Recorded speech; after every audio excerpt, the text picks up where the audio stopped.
ஆன்மீக நண்பர்கள் அனைவருக்கும் வணக்கம். இன்று கார்த்திகை ஒன்றுங்க. அதிசக்தி வாய்ந்த மாதம்னா அது இந்த மாதம் தாங்க. நம்ம வாழ்க்கையில் இருக்கக்கூடிய இருள் அகல நமக்கு என்ன தேவையாக இருந்தாலும் ஒரு சில பேருக்கு வீடு கட்டணும்னு நினைப்பாங்க, கட்டவே முடியாது. அதே மாதிரி திருமணம் நடக்காது, குழந்தை பேர் உண்டாகாது. ஒரு வீட்டில் எந்த ஒரு விசேஷமும் நல்லது நடத்தி பார்க்க முடியலையேன்னு கவலைப்பட்டுட்டு இருப்பாங்க. நீங்கள்லாம் கவலையே படாதீங்க. இந்த மாதம் முழுவதும் அதிகாலை பிரம்ம முகூர்த்தத்தில் 4:30 to 6 இந்த வேலையில் முடிஞ்ச அளவுக்கு குளிச்சுட்டு விளக்கேற்றுங்க. முடியலைங்களா, எழுந்து உக்காந்து முருகப்பெருமான ஆத்மா மனம் முருகி உன்னை விட்டால் எனக்கு யாருமே இல்லைப்பா அப்படின்னு அவர் காலை பிடிங்க. நீங்கள் நினச்சி பார்க்காத அளவுக்கு உங்கள் குடும்பத்தில் மாற்றம் உண்டாகுங்க.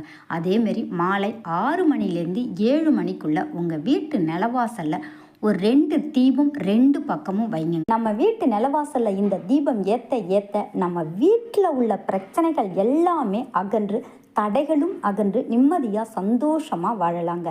கந்த சஷ்டி கவசம் தினந்தோறும் படிங்க.